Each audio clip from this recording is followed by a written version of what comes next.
أعوذ بالله من الشيطان الرجيم. بسم الله الرحمن الرحيم. الحمد لله رب العالمين الرحمن الرحيم مالك يوم الدين إياك نعبد وإياك نستعين اهدنا الصراط المستقيم صراط الذين أنعمت عليهم غير المغضوب عليهم ولا الضالين.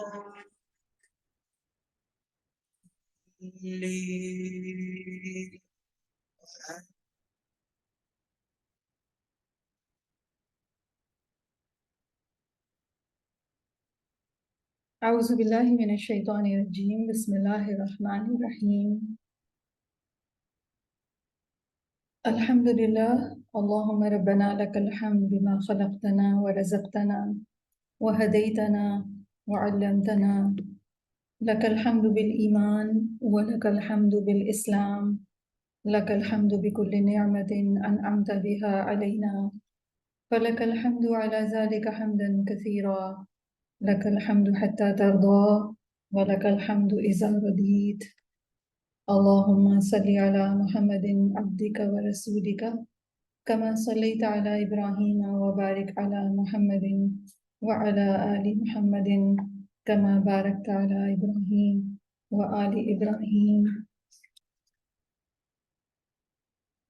رب اشرح لي صدري ويسر لي أمري واحلل عقدة من لساني يفقه قولي اللهم زدنا إيمانا وفقها ويقينا اللهم إني أسألك قلبا سليما ولسانا صادقا اللهم إني أعوذ بك أن أشرك بك وأنا أعلم وأستغفرك لما لا أعلم آمين يا رب العالمين.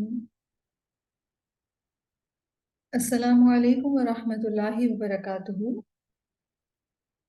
یو الون وی ورشپ میں آپ سب کو مرحباً و اہلاً. اللہ سبحانہ و تعالیٰ کی شکر گزاری کے ساتھ، اللہ سبحانہ و تعالیٰ کی احسان مندی کے احساس کے ساتھ آج کے سیشن کا آغاز کرتے ہیں.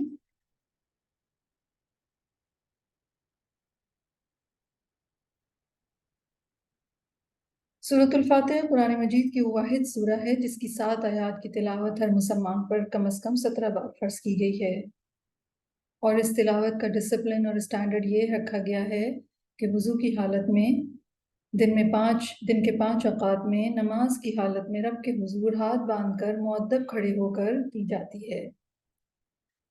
اور ان آیات کی امپورٹنس اس اعتبار سے بہت زیادہ ہے کہ اپنے شعور کا بنیادی ریفرنس بنانے اور اپنی نفسیاتی اسٹیٹ کی بیس بنائے بغیر ہم سرویچیوڈ کے تقاضے نبھا نہیں سکتے.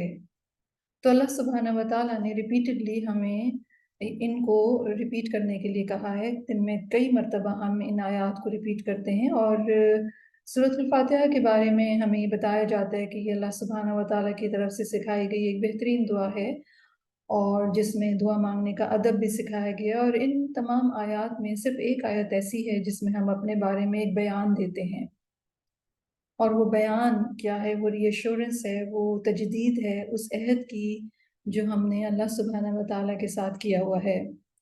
یہ بیان کیا ہے جو ہم سے دن میں 17 بار دلوایا جاتا ہے، اور اس میں ایسی کیا خاص بات ہے، اور اس بات کو پوری زندگی کا وظیفہ بنانے کی کیا ضرورت تھی؟ یہ آیت دراصل عہد نامہ ہے ایمان کا، اور ایمان لانے کے بعد ہم سے بنیادی مطالبہ ہی یہ کیا گیا ہے، اور دن میں 17 مرتبہ اس عہد کو رینیو کرنا ہم پر لازم ہے. کیا ایاک نعبد، ہم اپنی ساری ذات سے آپ کی غلامی کرتے ہیں، وہ ایاک نستعین، اور کسی بھی معاملے میں صرف اور صرف آپ ہی سے مدد مانگتے ہیں. ہم کسی کو اپنے ذہن پر حاوی نہیں ہونے دیتے تاکہ اس غلامی کی روح افیکٹ نہ ہو، اور کسی سے بھی ایسی ایکسپیکٹیشنز نہیں رکھتے جس سے بندگی پر حرف آئے. ہماری زندگی کی معنویت، ہماری زندگی کی مقصدیت، ہماری زندگی کی میننگ فلنس اس عہد سے وفاداری میں پوشیدہ ہے. تو عبادت کیا ہے؟ حسن آداب غلامی، اور بندگی اس احساس میں زندگی گزارنا. اور آج کی دنیا میں جو ترقی ہے انسانوں کی، قوموں کی جو ترقی ہے یا ترقی یافتہ قوموں کا جو کلچر ہے، ان کے جو لائف سٹائلز ہیں، اس سے پیدا ہونے والے نتائج اللہ سبحانہ و تعالیٰ کی بندگی کے راستے میں رکاوٹ بننے والی سب سے بڑی قوت ہیں۔ آج کے مسلمان نے اللہ سبحانہ و تعالیٰ کو اپنا مسجود تو بنایا ہے، معبود نہیں بنایا، اور اپنی زندگی کے بہت سے دائروں سے اللہ تعالیٰ کو ہٹا دیا ہے۔ اللہ تعالیٰ اس کے شعور کا سب سے بڑا حوالہ نہیں رہا۔ تو اللہ سبحانہ و تعالیٰ کو اپنا معبود بنانے کے لیے اپنے پورے وجود کے ساتھ زندگی کے ہر ایسپیکٹ میں بندگی اختیار کرنا ضروری ہے۔ اور تھرو آؤٹ ہیومن ہسٹری ہم دیکھتے ہیں کہ انسانوں کے بہت سے بت رہے ہیں۔ پہلے زمانے میں تو بتوں کی ایک فارم ہوا کرتی تھی، آج بھی جو مذاہب کے لوگ بتوں کی پرستش کرتے ہیں ان کے پاس تو بتوں کی فارمز موجود ہیں، لیکن بہت سارے ایسے بت ہیں جو اپنی اس شکل میں نہیں ہیں جو کہ ایک روایتی شکل ہے۔ تو بندگی کے راستے کی رکاوٹیں یہ بت ہیں جو بہت سارے ہو گئے ہیں، ملٹیپل ہو گئے ہیں، اور بندگی کے راستے میں ان بتوں کو پہچاننا اور ان سے امپریس ہونے سے اپنے دلوں کو بچانا، یہ ہماری ذمہ داری ہے، اور اپنے اندر سے ہر قسم کے بتوں کو نکالنا اور ان سے ہر قسم کی امید، توقع اور محبت کو مکمل طور پر ختم کرنا۔ اور اس کے لیے ضروری ہے کہ توحید کا علم حاصل کیا جائے تاکہ ہم پہچان سکیں کہ غیر اللہ کون کون سی فارمز ہو سکتی ہیں۔ تو اللہ سبحانہ و تعالیٰ کو ایک ماننا کیا ہے، اس کا مطلب کیا ہے، اللہ سبحانہ و تعالیٰ کو ایک ماننے میں کیا کیا خطرات درپیش ہو سکتے ہیں، ہم اپنی اس کلاس میں کتاب فقہ القلوب کے 2 والیوم کا چیپٹر پڑھ رہے ہیں، کتاب التوحید۔ اور کتاب التوحید بیسیکلی ملٹیپل ٹاپکس یا ملٹیپل اینگل سے اس کو ایک طرح سے سمیٹا گیا ہے یا سمجھایا گیا ہے، جس میں ہم نے دیکھا کہ فقہ التوحید ہم نے پڑھی، توحید کا مطلب کیا ہے، اس کا کیا کانسیپٹ ہے، اس کے علاوہ توحید کو جو خطرے لاحق ہیں ان کے بارے میں ہم نے پڑھا، جس میں پہلا خطرہ جہالت یا اگنورنس کا ہے، پھر کفر کا خطرہ ہے، شرک کا خطرہ ہے، ہپاکرسی کا خطرہ ہے۔ اس کے علاوہ ہم نے اللہ تعالیٰ کی طرف سے توفیق ملنا یا توفیق کا نہ ملنا، اس کا کانسیپٹ بھی ہم نے پڑھا ہے۔ اور آج کل جو بات ہم اسٹڈی کر رہے ہیں کتاب التوحید کے حوالے سے، وہ ہے فقہ حمل الامانہ، یعنی امانت کو اٹھانے کی انڈرسٹینڈنگ یا اس کے بارے میں نالج ایکوائر کرنا۔ اور امانت کا یہ کانسیپٹ اللہ سبحانہ و تعالیٰ نے سورۃ الاحزاب میں دیا ہے، جس میں اللہ سبحانہ و تعالیٰ نے فرمایا کہ بے شک ہم نے امانت کو پریزنٹ کیا آسمانوں اور زمین اور پہاڑوں کے اوپر، تو انہوں نے انکار کر دیا اور وہ ڈر گئے اس سے، اور انسان نے اس کو اٹھا لیا، بے شک انسان بہت ظالم اور بہت جاہل ہے۔ تو اس حوالے سے ہم دیکھ رہے ہیں کہ بہت ایلیبریٹلی انہوں نے اس ٹاپک کو ڈسکس کیا ہے، اور بہت انٹرسٹنگ بھی ہے، اور اس کے علاوہ بہت انفارمیٹیو بھی ہے۔ اور ہمارا یہ ڈسکشن جو ہے اب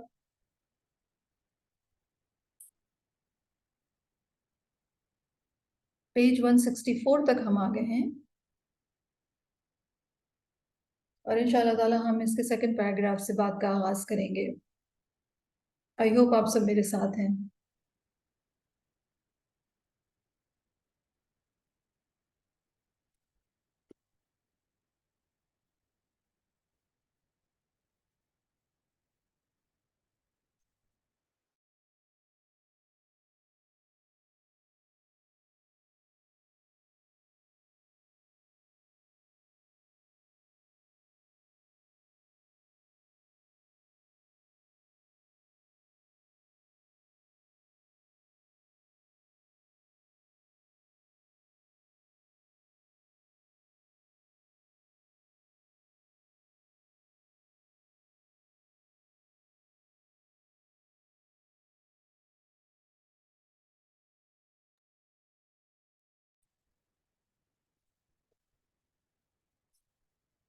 ابراہیم علی التویجری لکھتے ہیں واللہ عز وجل یطمئن رسولہ صلی اللہ علیہ وسلم انہ علی صراط مستقیم۔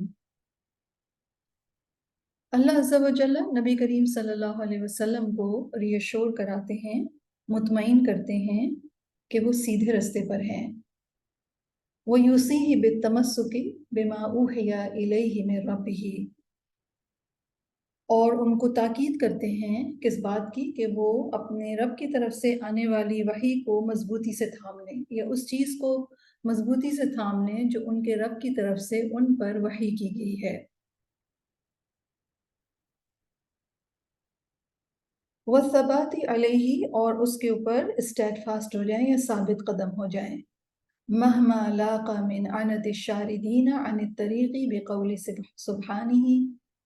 بقوله سبحانہ، چاہے ان کو کتنی ہی مشقت برداشت کرنا پڑے ان لوگوں کی طرف سے جو سیدھے رستے سے ہٹے ہوئے ہیں، یعنی چاہے رسول اللہ صلی اللہ علیہ وسلم کو اپنے اوپوننٹس کی طرف سے کتنی ہی ہارڈ شپ فیس کرنی پڑے، تب بھی وہ اس سیدھے رستے پر جم کر رہے ہیں۔ اور اپنے کس فرمان میں اللہ سبحانہ و تعالیٰ نے رسول اللہ صلی اللہ علیہ وسلم کو یہ ری ایشورنس دی؟ سورۃ الزخرف آیت 43 میں اللہ تعالیٰ فرماتے ہیں فَاسْتَمْسِكْ بِالَّذِي أُوحِيَ إِلَيْكَ إِنَّكَ عَلَىٰ صِرَاطٍ مُسْتَقِيمٍ۔ فرمایا جا رہا ہے کہ اس وحی کو جو آپ کی طرف کی گئی ہے اس کو مضبوطی کے ساتھ تھام لیجئے، بس آپ اس کو مضبوطی سے تھامے رکھیں جو آپ کے اوپر وحی کیا گیا ہے، بے شک آپ ایک سیدھے رستے پر ہیں۔ اور نبی کریم صلی اللہ علیہ وسلم کو اللہ سبحانہ و تعالیٰ نے حکم دیا کہ وہ صبر کریں یہاں تک کہ اللہ تعالیٰ اپنے دین کو اظہار کر دے یا دین جو ہے وہ غالب آ جائے، اور یہ اپنے کس فرمان میں فرمایا ہے؟ سورۃ الروم آیت 60 فَاصْبِرْ إِنَّ وَعْدَ اللَّهِ حَقٌّ، بس آپ صبر کیجئے، بے شک اللہ کا وعدہ سچا ہے۔ وَلَا يَسْتَخِفَّنَّكَ الَّذِينَ لَا يُوقِنُونَ، اور وہ لوگ آپ کو ہرگز ہلکا نہ پائیں جو یقین نہیں رکھتے۔ ان هذا القرآن العظیم یرفع ذکرک و ذکر قومک، یہ قرآن عظیم آپ کا اور آپ کی قوم کا ذکر بلند کرے گا۔ بما فیہ من الہدی والرشاد الذی سعدت به البشریہ، اس بنا پر کہ اس میں جو ہدایت اور سیدھے رستے کی طرف رہنمائی ہے جس کی وجہ سے ساری انسانیت کو سعادت ملے گی۔ وما زالت تسعد، اور اسی کی وجہ سے اس قرآن اور اس میں موجود ہدایت کی بنا پر ہی لوگ ہمیشہ سعادت یا سکسیس پاتے رہیں گے۔ والذی تحقق بفضل اللہ علی ید الرسول ومن آمن معہ، اور جو چیز اللہ کے فضل سے اسٹیبلش ہو چکی ہے رسول اللہ صلی اللہ علیہ وسلم کے ہاتھوں پر اور جو آپ صلی اللہ علیہ وسلم پر ایمان لائے۔ سورۃ الزخرف آیت 44 میں اللہ تعالیٰ فرما رہے ہیں وَإِنَّهُ لَذِكْرٌ لَكَ وَلِقَوْمِكَ وَسَوْفَ تُسْأَلُونَ، یہ آپ کے لیے اور آپ کی قوم کے لیے نصیحت ہے اور عنقریب تم سے پوچھ گچھ ہوگی۔ تو بیسیکلی نبی کریم صلی اللہ علیہ وسلم کو جب یہ قرآن مجید دیا گیا، وحی الہی ان تک پہنچائی گئی، تو ایک بہت مخالفت آئی لوگوں کی طرف سے، کیونکہ جو بات نبی کریم صلی اللہ علیہ وسلم فرما رہے تھے وہ اس سوسائٹی کے پولیٹیکل سسٹم، معاشرت اور ان کے مذہبی اقدار اور ان کے بزنس ہر چیز سے ہی ٹکرا رہی تھی۔ تو لوگوں نے نبی کریم صلی اللہ علیہ وسلم کی بہت مخالفت کی اور بہت ہی نیگیٹو پروپیگنڈا بھی کیا۔ اور عام طور پر ہوتا یہ ہے کہ جب کسی انسان کا بہت ہی زیادہ نیگیٹیولی اس کے بارے میں بات کی جاتی ہے تو اس کو بھی بہت دفعہ ڈاؤٹ ہونے لگتا ہے کہ پتہ نہیں میں جو کام کر رہا ہوں وہ درست ہے یا نہیں۔ تو ایسے موقع پر اللہ سبحانہ و تعالیٰ نے نبی کریم صلی اللہ علیہ وسلم کو قرآن مجید میں یاد دہانی کرائی ہے کہ جو آپ کو دیا گیا ہے وہ سب سے سچی بات ہے، اس لیے آپ اسی پر جمے رہیے۔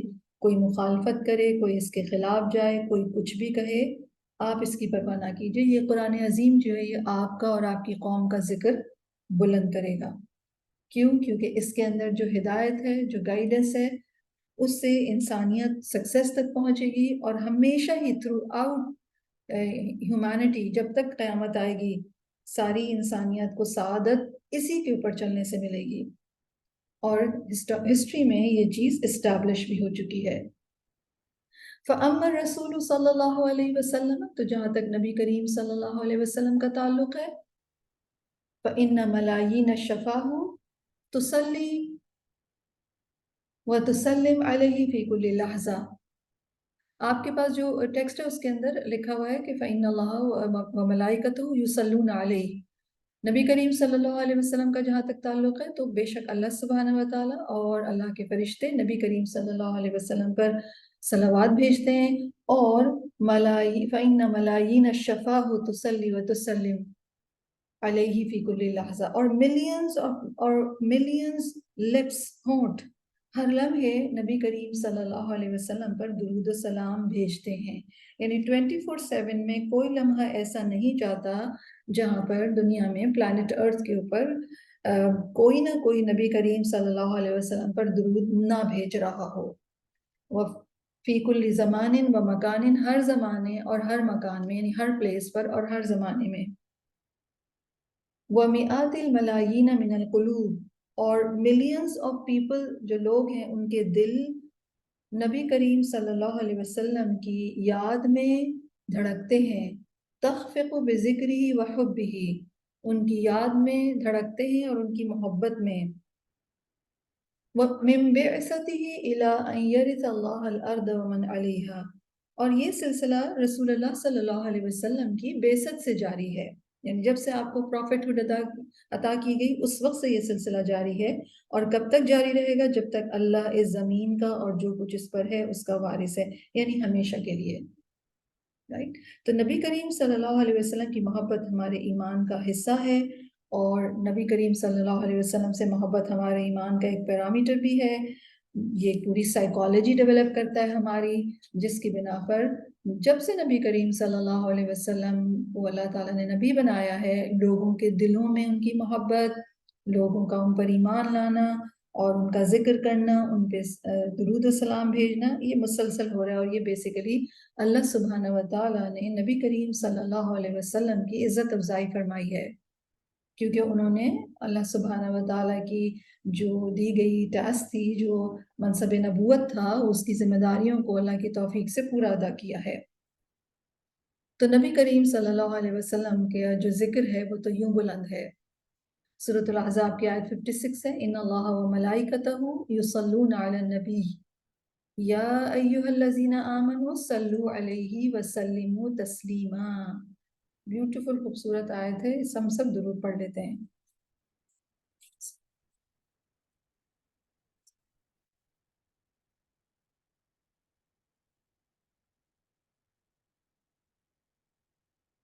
تو اس آیت میں بیسیکلی اللہ تعالیٰ فرما رہے ہیں کہ اللہ اور اس کے فرشتے نبی کریم صلی اللہ علیہ وسلم پر رحمت بھیجتے ہیں.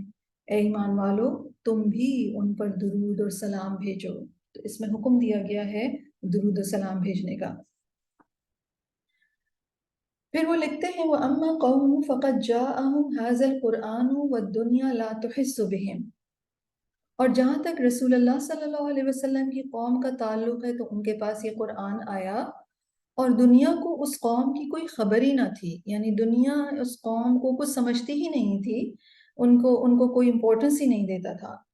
وَإِنْ أَحَسَّتْ اعْتَبَرَتْهُمْ عَلَى هَامِشِ الْحَيَاةِ، اور اگر کوئی ان کا احساس کرتا بھی تو ان کو زندگی کے ایک کنارے پر رکھتے تھے، یعنی کوئی بہت امپورٹنٹ پلیس پہ نہیں رکھتے تھے. اگر ان کو پتا تھا کہ ہاں ایک قوم ہے، لیکن کوئی زیادہ امپورٹنس کوئی بھی اس وقت کی جیو پولیٹیکل سینیریو ہو یا اوور آل اکانومی کو ہو یا پھر اوور آرٹ کلچر، کہیں پر بھی اس قوم کا کوئی نام نہیں تھا.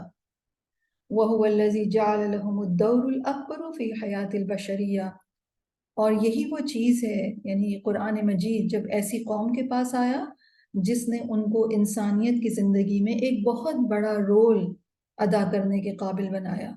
یعنی عرب قوم نے ہیومن ہسٹری میں یا ہیومینٹی میں ایک بہت بڑا کارنامہ انجام دیا، ایک بہت بڑا رول پلے کیا صرف اس قرآن کی وجہ سے. حالانکہ اس وقت کی جو ترقی یافتہ قومیں تھیں، رومنز تھے، ایرانی تھے، ان کے مقابلے میں عربوں کے پاس کچھ بھی نہیں تھا اور وہ ان کو کچھ سمجھتے بھی نہیں تھے. لیکن جب عربوں کو یہ قرآن ملا تو اس قرآن مجید کی وجہ سے عربوں کو تاریخ انسانی میں ایک بہت بڑا مقام ملا. رائٹ؟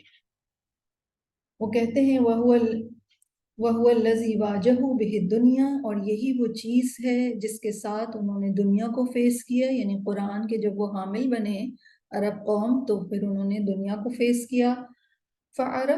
فعرفتہم بالصدق والامانہ والعدالہ، اور دنیا نے ان کو ان کی سچائی، امانت اور انصاف کے ساتھ ریکگنائز کیا. ودانت لہم طول الفترۃ التي تمسکوا فیہا،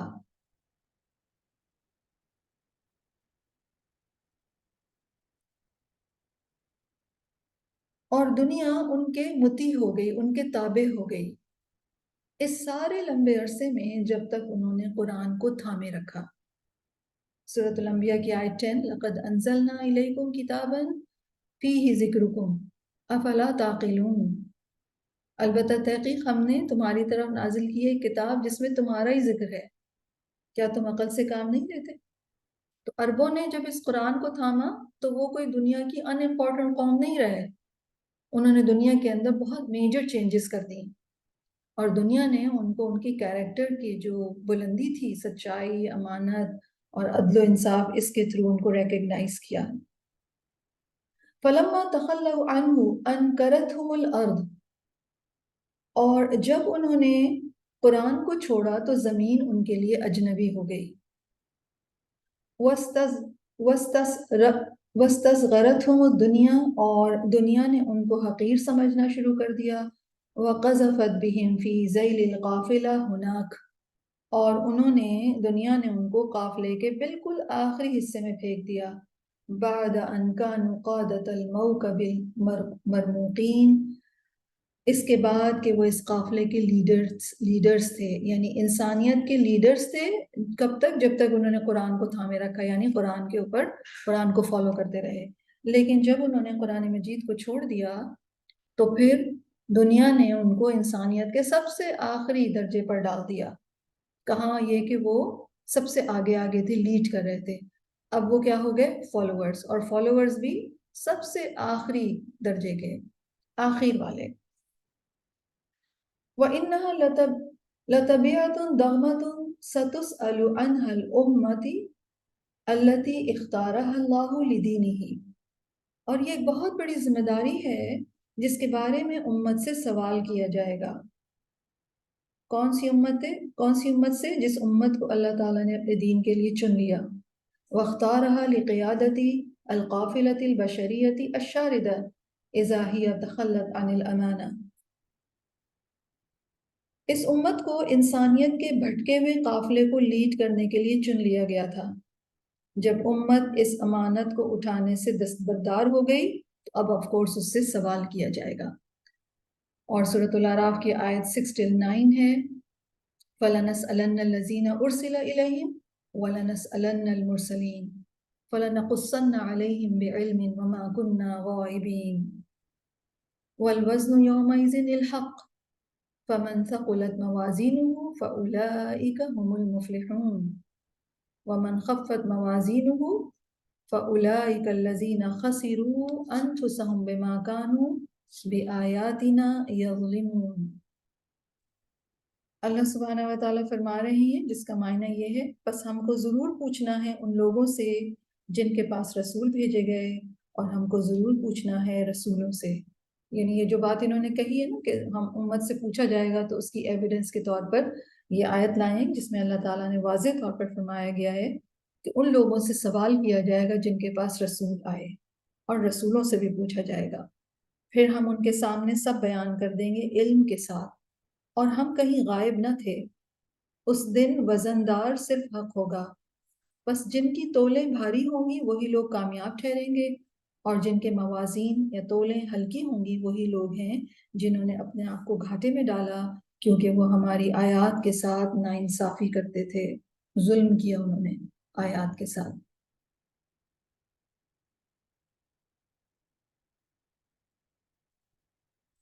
تو بیسیکلی جو بات یہ یہاں پر سمجھا رہے ہیں وہ یہ کہ نبی کریم صلی اللہ علیہ وسلم نے بہت ساری مشکلات اور بہت ساری ٹف ٹائم دیکھے اللہ تو سبحانہ و تعالیٰ کے اس میسج کو انسانیت تک پہنچانے میں.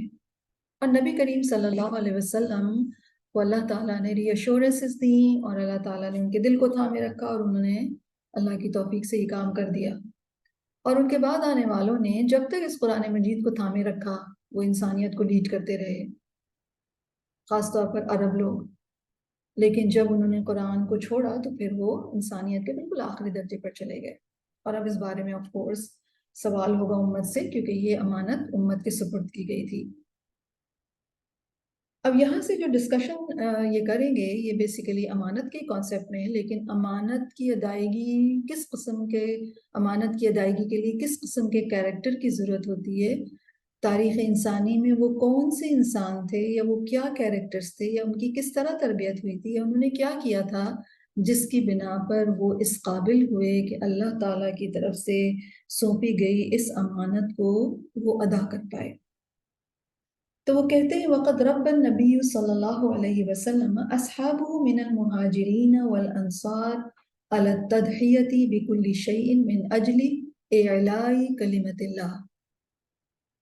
نبی کریم صلی اللہ علیہ وسلم نے اپنے کمپینینز، اپنے صحابہ مہاجرین اور انصار کی تربیت ایسے کی کہ وہ ہر چیز قربان کر سکیں اللہ کے کلمے کو بلند کرنے کی خاطر.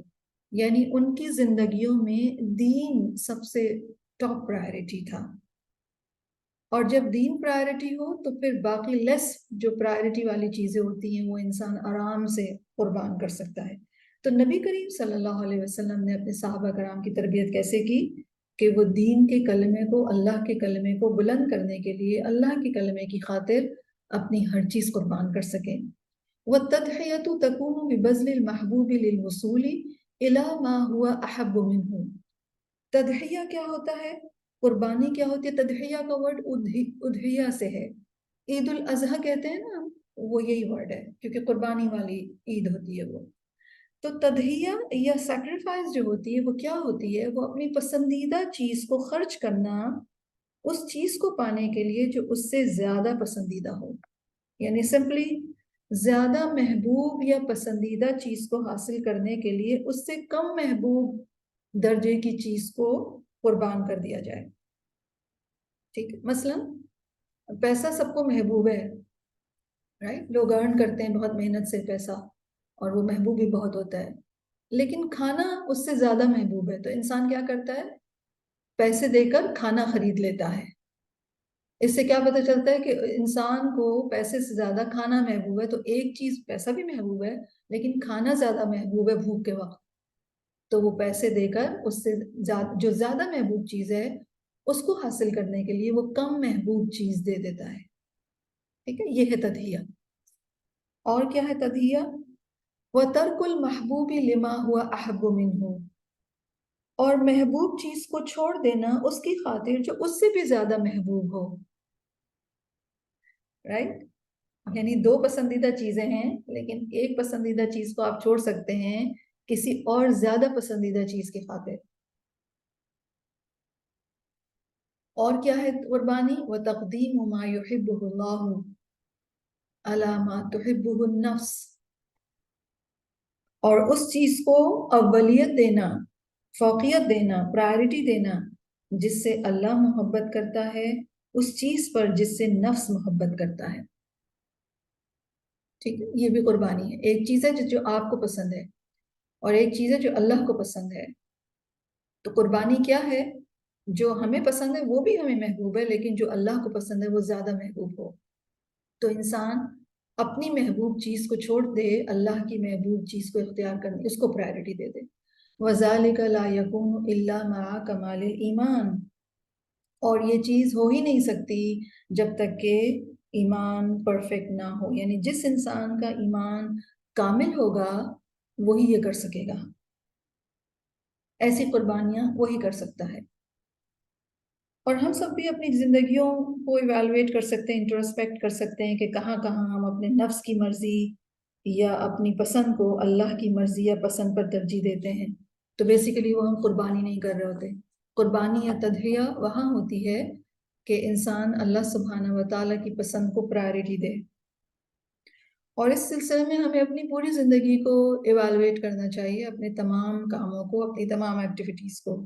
صرف ریچولز کی حد تک نہیں یا کاموں کی حد تک نہیں، سارے ایسپیکٹس، چاہے پرسنل ہوں چاہے انٹر پرسنل ہوں. ہمیں دیکھنا یہ چاہیے کہ ہمارا نفس ہم پر کتنا حاوی ہے، یا نفس محبوب ہے اتنا ہے ہمیں کہ ہم نفس کی مانتے ہیں، یا اللہ سبحانہ و تعالیٰ ہمیں زیادہ محبوب ہیں کہ ہم اللہ تعالیٰ کی چوائس اور اللہ کی پسند کو ہم ترجیح دیتے ہیں؟ تو عبادات ہو، چاہے ڈریس ہو، چاہے کھانا پینا ہو، چاہے ملنا جلنا ہو، جو بھی کچھ ہے، ہر جگہ کیا دیکھنا چاہیے کہ یہ میں اپنی نفس کی پسند کی چیز کر رہی ہوں یا اللہ کی پسند کی چیز کر رہی ہوں۔ پھر وہ کہتے ہیں فَالْمُهَاجِرُونَ أُخْرِجُوا مِنْ دِيَارِهِمْ وَأَمْوَالِهِمْ بِغَيْرِ حَقٍّ، جو مہاجرین تھے، اور مہاجرین کون تھے؟ نبی کریم صلی اللہ علیہ وسلم کے ساتھی۔ جو مہاجرین تھے وہ اپنے گھروں سے اور اپنے شہروں سے، اپنے مالوں سے نکالے گئے بغیر کسی حق کے۔ اکرہہم علی الخروج الاذى والاتحاد من قرابتہم وعشیرتہم، ان کو مجبور کر دیا گیا تھا نکلنے کے اوپر، پرسیکیوشن نے، اذیت نے اور ظلم نے۔ کس کی طرف سے تھا یہ ظلم؟ انہی کے رشتہ داروں اور انہی کے قبیلے والوں کی طرف سے۔ نبی کریم صلی اللہ علیہ وسلم پر ایمان لانے والے لوگوں کو مکہ میں ہی رہتے تھے، وہ وہاں پر ان کی روٹس تھیں، ان کے خاندان تھے، ان کے بزنس تھے، ان کے گھر تھے، لیکن ان کے اپنے ہی رشتہ داروں، اپنے ہی قبیلے والوں نے ان کو ان کے گھروں اور ان کے بزنس سے بے دخل کر دیا۔ کیا وجہ تھی؟ کیا گناہ تھا؟ لا لذنب الا ان یقولوا ربنا اللہ، کسی گناہ یا کسی کرائم کی بنا پر نہیں، ان کا کوئی قصور یا گناہ نہ تھا سوائے اس کے کہ انہوں نے کیا کہا تھا؟ اللہ ہمارا رب ہے۔ وقد خرجوا من دیارہم واموالہم، وہ اپنے گھروں اور مالوں سے نکل آئے۔ کیوں نکلے؟ یبتغون فضلا من اللہ ورضوانا، اللہ کا فضل اور رضامندی چاہتے ہوئے، کما قال سبحانہ، جیسے کہ فرماتے ہیں اللہ سبحانہ و تعالی، سورۃ الحشر کی آیت ہے، للفقراء المہاجرین الذین اخرجوا من دیارہم واموالہم یبتغون فضلا من اللہ ورضوانا وینصرون اللہ ورسولہ اولئک هم الصادقون۔ اللہ تعالیٰ فرماتے ہیں ان مفلس مہاجروں کے لیے جو اپنے گھروں اور اپنے مالوں سے نکالے گئے، وہ اللہ کا فضل اور رضامندی چاہتے ہیں اور وہ اللہ اور اس کے رسول کی مدد کرتے ہیں، یہی لوگ سچے ہیں۔ سچے کس اعتبار سے؟ یعنی ہر اعتبار سے، اپنے ایمان کے اعتبار سے یہ لوگ سچے ہیں کہ انہوں نے جو کہا، ربنا اللہ کہا تو رب کو پرائرٹی دی، رب ہی کو سب سے زیادہ ٹاپ پہ رکھا، رب ہی کی رضا کو سب سے زیادہ اوپر رکھا، اور جب وہ وقت آئے کہ ان کو رب کی رضا کی خاطر اپنا گھر چھوڑنا پڑا تو وہ چھوڑ گئے، رائٹ۔ وہ لکھتے ہیں خرجوا بدینہم معتمدین علی اللہ، ان کی جو ایکسپلینیشن انہوں نے ان کو جو ڈسکرائب کیا وہ بڑا امیزنگ طریقے سے کیا ہے، غور سے سنیے گا۔ وہ کہتے ہیں کہ وہ نکالے گئے، وہ اپنے دین کو لے کر نکلے اللہ پر ٹرسٹ کرتے ہوئے، لا ملجأ لہم سواہ، اس کے سوا ان کے پاس کوئی ٹھکانہ نہ تھا، ملجا کوئی ٹھکانہ، پناہ گاہ، ولا جناب لہم الا حماہ، اور نہ ان کے پاس کوئی سہارا تھا مگر اللہ کی سپورٹ اور اللہ کی حفاظت۔ وَهُمْ مَعَ أَنَّهُمْ مُطَارَدُونَ قَلِيلُونَ، اور گو کہ وہ نکالے ہوئے یا دھتکارے ہوئے لوگ بہت تھوڑے تھے، يَنْصُرُونَ اللَّهَ وَرَسُولَهُ بِقُلُوبِهِمْ وَسُيُوفِهِمْ فِي أَحْرَجِ السَّاعَاتِ، اللہ اور اس کے رسول کی مدد کر رہے تھے اپنے دلوں سے بھی اور اپنی تلواروں سے بھی، کیسے اوقات میں؟ فی احرج الساعات، بہت مشکل ترین گھڑیوں میں، وَأَضَيْقِ الْأَوْقَاتِ، اور سب سے زیادہ تنگ وقتوں میں، اولئک هم الصادقون، یہی لوگ سچے ہیں، الذین قالوا کلمۃ الایمان بألسنتہم، یہی سچے لوگ ہیں جنہوں نے ایمان کا کلمہ اپنی زبانوں سے ادا کیا، وصدقوها بعملہم، اور اپنے عمل سے اس کی تصدیق کی، وَكَانُوا صَادِقِينَ مَعَ اللَّهِ فِي أَنَّهُمْ اخْتَارُوهُ، اور وہ بالکل سچے لوگ تھے، اللہ کے ساتھ آنےسٹ تھے کہ انہوں نے اللہ کو چن لیا تھا. وَصَادِقِينَ مَعَ رَسُولِهِ فِي أَنَّهُمْ اتَّبَعُوهُ، اور وہ اللہ کے رسول کے ساتھ بھی آنیسٹ تھے اس معاملے میں کہ انہوں نے کیا کہا، انہوں نے کیا ڈیسائیڈ کر لیا تھا کہ وہ اللہ کے رسول ہی کو فالو کریں گے. وَصَادِقِينَ مَعَ الْحَقِّ فِي أَنَّهُمْ كَانُوا سُورَةً مِّنْهُ، اور وہ حق کے ساتھ بھی آنیسٹ تھے کہ وہ حق کی ایک پریکٹیکل تصویر تھے. تمشی بہی فی الناس، جس کے ساتھ وہ لوگوں کے درمیان چلتے پھرتے تھے، یعنی انہوں نے حق کو اپنی عملی زندگی میں اپنا لیا تھا. تو یہ جو پیچھے سورۃ الحشر کی جس آیت میں اللہ تعالیٰ نے ان کے بارے میں الصادقون ان کو کہا کہ یہ سچے ہیں، ان کی سچائی کی گواہی اللہ تعالیٰ نے دی، تو ان کے پاس نہ کوئی ان کا بزنس تھا مدینے میں، نہ کوئی ان کا کوئی پولیٹیکل سپورٹ تھی، کچھ بھی نہیں تھا. یہ صرف ان کے ساتھ اللہ تھا، یہ صرف اللہ سبحانہ و تعالیٰ کی خاطر یہ نکل آئے تھے، اور یہ اپنے دلوں سے، اپنی تلواروں سے بہت ہی مشکل مومنٹس میں نبی کریم صلی اللہ علیہ وسلم اور اللہ کے دین کے یا اس کے میسج کی کو فالو کر رہے تھے. تو ایسے لوگ سچے کہلائے کہ آنیسٹ تھے، وہ جو انہوں نے کہا زبانوں سے اس کو انہوں نے پریکٹیکلی کر کے دکھایا. وہ اللہ کے ساتھ آنیسٹ تھے، اللہ کو انہوں نے چوز کر لیا تھا کہ ہمارے لیے اللہ ہے، بس ہم اللہ کی بات مانیں گے اور اللہ کے نبی کو فالو کریں گے. اور وہ حق کے ساتھ بھی آنیسٹ تھے کہ انہوں نے اس کو پریکٹیکلی اپلائی بھی کر لیا تھا. تو بیسیکلی دین اور ایمان جو ہے وہ عمل کا نام ہے. معلوم نہیں آپ میں سے میرے ساتھ کتنے لوگ ہیں ٹیوزڈے کی کلاس میں جو ہم مسبحات پڑھ رہے ہیں اور سورۃ الجمعہ ہم پڑھ رہے ہیں، اور اس کے وقافات و تدبریہ میں ایک بہت ہی بیوٹیفل، اور اوور آل بھی سورۃ الجمعہ میں بہت ہی بیوٹیفلی عمل کے حوالے سے بہت بات سمجھ میں آتی ہے کہ وہ نالج جو صرف نالج یا انفارمیشن تک رہے وہ نالج نہیں ہے. نبی کریم صلی اللہ علیہ وسلم نے کتاب کی تعلیم دی، اور وہ تعلیم سے ان کا ایمان انکریز ہوا، جو ایمان سے فوری طور پر عمل اور اخلاق تبدیل ہوتا ہے. اور اگر قرآن پڑھنے کے بعد انسان کا عمل اور اخلاق یا پرائرٹیز تبدیل نہ ہوں تو اس کا مطلب ہے اس انسان نے علم حاصل نہیں کیا. And this is very important. یہاں جن صحابہ کرام کی بات ہو رہی ہے جن کو مہاجرین کے نام سے ہم جانتے ہیں، جنہوں نے انسانی تاریخ کا رخ بدل دیا، most effective people of humanity یا ہیومن ہسٹری، ان کے حوالے سے جو بات سامنے آ رہی ہے وہ یہ کہ جس ایمان کا اظہار انہوں نے زبان سے کیا تھا، جب انہوں نے ربنا اللہ کہا تو پھر وہ ان کے عمل میں نظر آیا. تو they were honest people. یہ ہوتا ہے سچا ہونا. اور اس کو ہم سورۃ الصف سے بھی کنیکٹ کر سکتے ہیں، جو کہ پریویس مسبح سورہ تھی، جس کے اندر بہت واضح طور پر کیٹیگوریکلی اللہ سبحانہ و تعالیٰ نے فرمایا تھا کہ تم وہ کیوں نہیں کرتے جو کہتے ہو. اور اللہ تعالیٰ کو یہ بات بالکل ناپسند ہے کہ انسان وہ بات کہے جو کرتا نہ ہو. یعنی انسان کے عمل میں اور اس کی باتوں میں فرق ہو. تو علم جب انسان کا قال رہے، حال نہ بنے، تو وہ علم نہیں ہوتا. یعنی آپ باتیں بہت کر سکتے ہیں اس نالج کے اوپر جو آپ نے ایکوائر کیے، لیکن اگر آپ کی زندگی میں آپ کا حال نہیں بنا وہ علم، آپ کے پیراڈائمز، آپ کے کانسیپٹس، آپ کے لائف سٹائل، آپ کے طریقے وہ اگر نہیں اس کے اکارڈنگ ہوئے تو پھر علم جو ہے وہ علم نہیں ہے، وہ انفارمیشن ہے.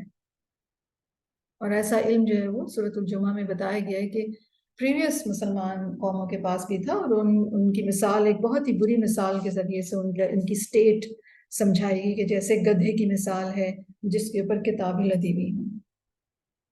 تو اللہ تعالیٰ کا کلام پڑھ کر ایمان لا کر انسان کو بہت سمجھ میں بھی آ جائے، لیکن اگر اس کا عمل نہیں ہے، اس کا لائف سٹائل نہیں بدلا، اس کے اخلاق اور عادات، اس کے پیراڈائمز ابھی تک وہ دنیا داری والے انداز میں ہی چیزوں کو دیکھتا ہے، تو بیسیکلی اس کا کیا مطلب ہے؟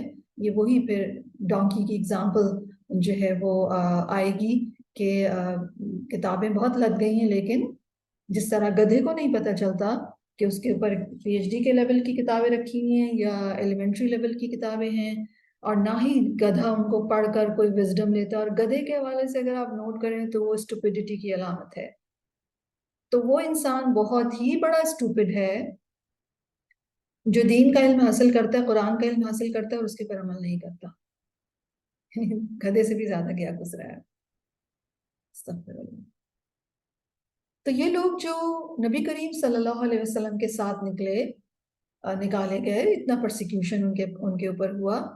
تو یہ لوگ بیسیکلی آنیسٹ تھے، جو انہوں نے کہا اس کو اپنی عملی زندگی میں اپنایا. اور ان کے بارے میں یہ کہتے ہیں وَهَؤُلَاءِ السَّابِقُونَ مِنَ الْمُهَاجِرِينَ، اور یہ جو تھے مہاجرین میں سے وہ سابقون الاولون، یعنی یہ پہلے مہاجرین ہیں. انہوں نے کیا کیا؟ بذلوا کل شیء من اجل اعلاء کلمت اللہ، جنہوں نے اللہ کے کلمے کو بلند کرنے کے لیے ہر چیز خرچ کر ڈالی تھی. وضحوا بكل شيء من اجل نصرت دین اللہ، اور انہوں نے اللہ کے دین کی مدد کے لیے ہر چیز سیکریفائس کر دی تھی. فہم افضل امت محمد صلی اللہ علیہ وسلم، تو یہ امت محمد صلی اللہ علیہ وسلم کے سب سے افضل ترین لوگ ہیں.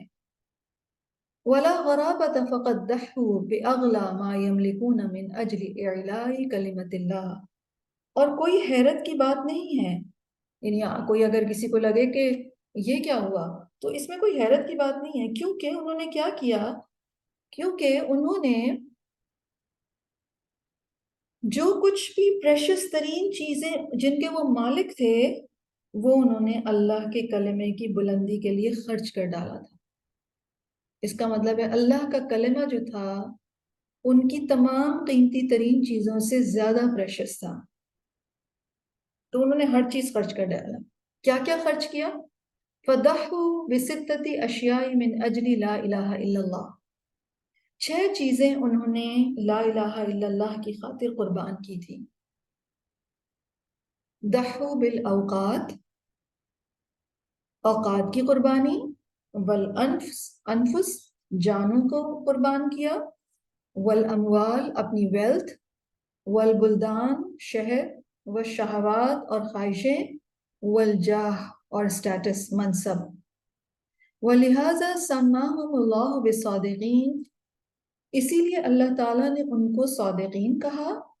لأنہم اتبعوا القول بالعمل، کیونکہ انہوں نے قول کی عمل کے ساتھ پیروی کی. وصدقوا فیما عاہدوا اللہ علیہ، اور سچ کر دکھایا جس کا انہوں نے اللہ سے عہد کیا تھا. رائٹ؟ تو اپنے ٹائم، اپنی جانیں، اپنے مال، اپنا شہر جہاں وہ رہتے تھے، خواہشات، اسٹیٹس، منصب، مرتبہ، سب دے دیا انہوں نے. کیوں؟ کیونکہ انہوں نے کہا تھا اللہ ہمارا رب ہے. بس جب اللہ رب ہے اور لوگوں نے کہا کہ اللہ کو چھوڑ دو ورنہ یہ سب چیزیں چھوڑ دو، تو انہوں نے جو بات کہی تھی انہوں نے اس کو فالو کیا. رائٹ؟ یہ تھا مہاجرین کا بارے میں description. Now the second category، وہ کہتے ہیں ثم یلیہم فی الفضل الانصار الذین قال اللہ عنہم، پھر ان کے پیچھے آتے ہیں فضیلت میں انصار جن کے بارے میں اللہ تعالیٰ نے فرمایا والذین تبوؤوا الدار والایمان من قبلہم یحبون من ہاجر الیہم ولا یجدون فی صدورہم حاجة مما اوتوا ويؤثرون على انفسهم ولو كان بهم خصاصة ومن يوق شح نفسه فأولئك هم المفلحون. سبحان اللہ.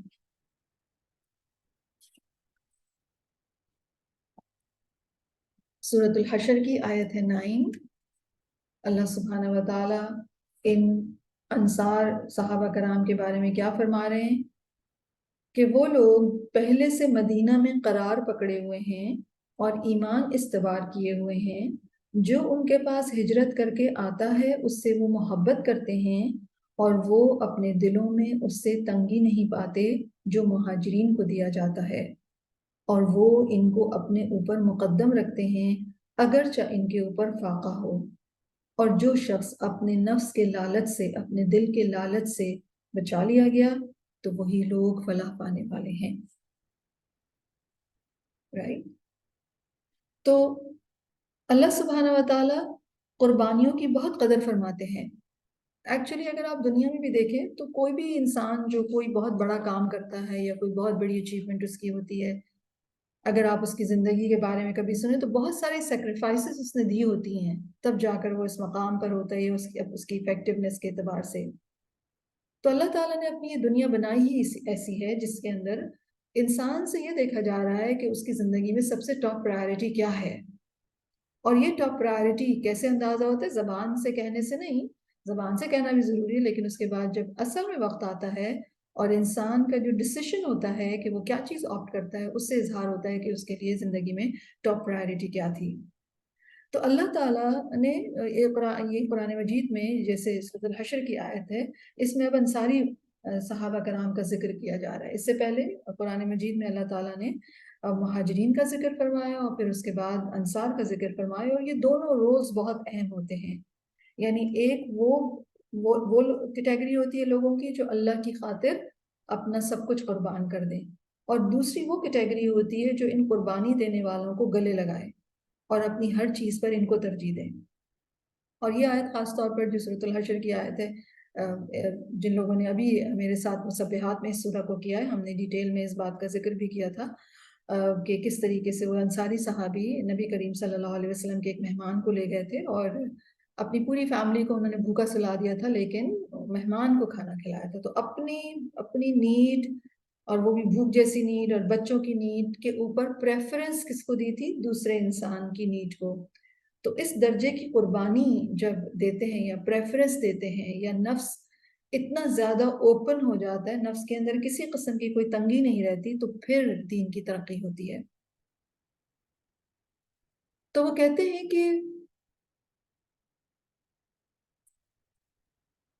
هذه المجموعة العجیبة التي تفردت بصفات، یہ ایک بہت امیزنگ گروپ، بہت حیران کن گروپ جو اپنی کوالٹیز کی بنا پر بہت منفرد تھا، بہت اونچی کوالٹیز بصفات عالیہ، اپنی اعلیٰ صفات کی بنا پر بہت منفرد گروپ ہے. وَبَلَغَتْ إِلَىٰ آفاق، اور وہ دنیا کے کونے کونے تک جا پہنچا. یعنی اس کی جو افیکٹونیس ہے دنیا کے کونے کونے تک تو یقیناً پہنچے، اور اس کے علاوہ افیکٹونیس کے اعتبار سے بھی دیکھیے کہ قیامت تک کے تمام لوگوں کے لیے انسپریشن ہو. اور آپ کی کتاب میں لکھا ہے بلغت الی الآفاق الاخلاق الحسنہ، یعنی وہ اخلاق حسنہ کے افق تک پہنچ گئے، یعنی بلندی تک پہنچے. لولا انہا وقعت بالفعل، اور اگر یہ واقعی میں نہ ہوا ہوتا، حقیقت میں ہسٹری میں ایسا نہ ہوا ہوتا اور اس کی رپورٹس موجود نہ ہوتی، لحسبها الناس احلاما طائرہ، تو لوگ اس کو ایک فکشن ہی سمجھتے. یعنی دنیا میں یہ واقعہ ایگزسٹ کیا ہے، ایسے لوگ ایگزسٹ کیے ہیں، ان کے بارے میں رپورٹس ہیں. اگر ایسا نہ ہوتا کہ ان کے بارے میں رپورٹس اتنی اوتھینٹک نہ ہوتی، تو لوگ کیا سمجھتے کہ یہ بھی گھڑی ہوئی سٹوریز ہیں یا فکشن ہے جس کو کہ رپورٹ کر دیا گیا ہے. لیکن ایکچولی ان کے بارے میں، اس گروپ کے بارے میں، ان کی قربانیوں کے بارے میں، ان کے ان اعلیٰ اخلاق حسنہ کے بارے میں رپورٹس آتھینٹک ہیں، اس لیے اس کو جھٹلایا تو نہیں جا سکتا. تو یہ کون لوگ تھے؟ جیسے کہ آیت میں ہے تو یہ ایکسپلین کر رہے ہیں، هؤلاء الذین تبوؤوا المدینۃ دار الہجرۃ قبل المہاجرین. یہ مدینہ کو انہوں نے ٹھکانہ بنایا تھا، اور مدینہ کیا تھا؟ مہاجرین سے پہلے انہوں نے ٹھکانہ بنایا تھا، اور مدینہ بعد میں پھر مہاجرین کا دار الہجرہ یا ہجرت کا گھر بن گیا. کما تبوؤا فیہا الایمان، انہوں نے مدینہ کو ٹھکانہ بنایا ہوا تھا جیسے انہوں نے اس میں ایمان کو جگہ دی. وَكَأَنَّهُ مَنزِلٌ لَهُمْ وَدَارٌ، گویا کہ وہی ان کی منزل ہے اور وہی ان کا گھر ہے. یعنی مدینے کو جس طرح انہوں نے ٹھکانہ بنایا ہوا تھا، بالکل اسی طرح انہوں نے ایمان کو اپنا ٹھکانہ بنایا. ایمان ہی ان کا گھر تھا، ایمان ہی ان کی منزل تھی. And this is something really beautiful. یعنی ان کے لیے جو اصل دیکھیں نا، ٹھکانہ کیا کرتا ہے آپ کے لیے، یا جو آپ کی پلیس ہوتی ہے وہ آپ کو کیا کرتی ہے؟ وہ آپ کو سیکیورٹی دیتی ہے، وہ آپ کو پروٹیکشن دیتی ہے، وہ آپ کو ایک طریقے سے سیٹل کرتی ہے. تو ان کے لیے ایمان اس درجے کی چیز تھا. ٹھیک ہے. وَهَذَا مَوْقِفُ الْأَنصَارِ مِنَ الْإِيمَانِ، یہ انصار کا موقف یا انصار کی اسٹینڈنگ تھی ایمان کے اعتبار سے. لَقَدْ كَانَ دَارُهُمْ وَنُزُلُهُمْ، یہی ان کا گھر تھا اور یہی ان کی منزل تھی. وَوَطَنُهُمْ الَّذِي تَعِيشُ فِيهِ قُلُوبُهُمْ، اور یہ ان کا وطن تھا جس میں ان کے دل رہتے تھے. وَتَسْكُنُ إِلَيْهِ أَرْوَاحُهُمْ، اور ان کی روحیں اس میں سکون پاتی تھیں. وَيَثُوبُونَ إِلَيْهِ كَمَا يَثُوبُ الْمَرْءُ إِلَى دَارِهِ، اور وہ اس کی طرف لوٹ لوٹ کر آتے تھے جیسے انسان اپنے گھر کی طرف لوٹتا ہے. something really beautiful. کس طریقے سے وہ لوگ اپنی فزیکل جو چیزیں انسان کے لیے انٹرنل سیکیورٹی کا باعث ہوتی ہیں انہوں نے اپنے ایمان کو بنا لیا. اور یہ بات غالباً میں اپنی تمام کلاسز میں کہیں نہ کہیں میں ضرور کر دیتی ہوں، اور اگر آپ اٹینڈ کرتے ہیں کلاسز تو یقیناً آپ کو یہ بات فیملیئر ہوگی کہ میری اور آپ کی ہر انسان کی جو سائیکولوجیکل ویل بینگ ہے یا ہماری جو انٹرنل سیکیورٹی ہے وہ ایمان ہے ایکچولی. تو گو کہ یہ مدینہ میں رہتے تھے، مدینہ ان کا گھر تھا، وہاں اور لوگ بھی آ گئے لیکن ان کے دل تنگ نہیں ہوئے. وجہ کیا تھی؟ اس لیے کہ انہوں نے اس جگہ کو فزیکلی اپنا گھر نہیں بنایا تھا. جب ایمان آ گیا تو ایکچولی ایمان ان کا ٹھکانہ تھا. یہ ایمان میں رہنے بسنے لگے، یہ اپنے ہر عمل کو ایمان کے پرسپیکٹو سے دیکھتے تھے. یہ بار بار پلٹ پلٹ کر ایمان ہی کی طرف جاتے تھے جیسے لوگ اپنے گھر پلٹ کر جاتے ہیں. کیا مطلب اس کا؟ یعنی اپنے ہر مومنٹ میں، اپنے ہر ایکشن میں، اپنی ہر ڈیسیشن میکنگ میں یہ دیکھتے تھے کہ میرا ایمان کیا کہتا ہے، ایمان کیا کہتا ہے کہ اس معاملے میں مجھے کیا کرنا چاہیے. اور جب آپ ایمان کے تناظر میں کوئی ڈیسیشن میکنگ کرتے ہیں تو that is the real iman. You get it? لوگوں کے دل کیوں تنگ ہو جاتے ہیں جب ان کے گھر کوئی آ جائے؟ دیکھیے نا، بہت دنیا میں بہت سارے ایسے ملک ہیں جہاں پر ڈسپلیسڈ لوگ جاتے ہیں اور وہاں پر بھی بعد میں جو لوکلز ہوتے ہیں ان کو کیسی ایک ہیٹریڈ اور ایک کیسی ڈسکمفرٹ ڈیولپ ہو جاتی ہے کہ یہ دوسرے لوگ ہمارے ہاں آ گئے ہیں.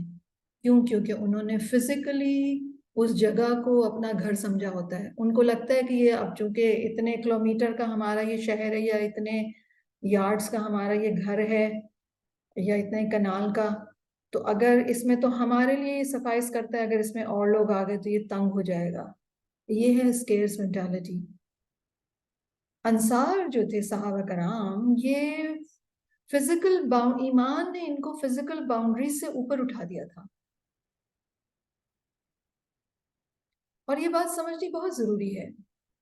کسی کا ایمان اگر اس کے چیسٹ کو، اس کی مینٹالٹی کو، اس کے مائنڈ کو ایکسپینڈ نہیں کرتا تو اس کا مطلب ہے اس کا ایمان محض ہوٹوں تک ہی ہے. یہ کہہ رہے دیکھیے نا، ایمان بالغیب ہے نا اللہ پر. غیب کیا ہے؟ وسیع ہے یا تنگ ہے؟ غیب کیسا ہے؟ وسیع ہے یا تنگ ہے؟ چھوٹا ہے یا بڑا ہے؟ وسیع ہے. وہ بہت وسیع ہے. وہ اس فزیکل دنیا سے کہیں زیادہ بڑی چیز ہے جو غیب ہے، جس پر ایمان لاتے ہیں. تو ایک انسان جب ایمان لاتا ہے نیچرلی وہ تو ایک بہت وسیع دنیا کا باسی بن گیا. اس کے تو پرسپیکٹیو ہی سارے چینج ہو گئے. وہ تو ہر چیز ایمان کی روشنی میں دیکھ رہا ہے. اور یہ بہت ہی 2 لائنیں بہت زبردست ہیں. انصار مدینہ، صحابہ کرام جو انصار صحابہ تھے، ایمان کے بارے میں ان کی سٹینڈنگ کیا تھی، ایمان کے بارے میں ان کا موقف کیا تھا کہ ایمان ہی ان کا گھر تھا، ایمان ہی ان کی منزل تھی، ایمان ہی ان کا وطن تھا جس میں ان کے دل رہتے تھے. ایمان میں ہی ان کا روحوں کو تسکین ہوتی تھی اور ایمان کی طرف وہ اس طرح پلٹ پلٹ کر جاتے تھے جیسے انسان اپنے گھر کی طرف پر بار بار پلٹ کے. دیکھیں نا، ہم بازار جاتے ہیں واپس گھر کی طرف پلٹ کر آتے ہیں، ہم اپنی ورک پلیس پہ جاتے ہیں واپس گھر کی طرف پلٹ کر آتے ہیں. اور اس طریقے سے انسان جو ہے وہ زندگی گزارتا ہے. رائٹ؟ تو بیسیکلی یہ انصار کا موقف تھا. اور وہ کہتے ہیں کہ وَلَمْ تَعْرِفْ الْبَشَرِيَّةُ كُلُّهَا،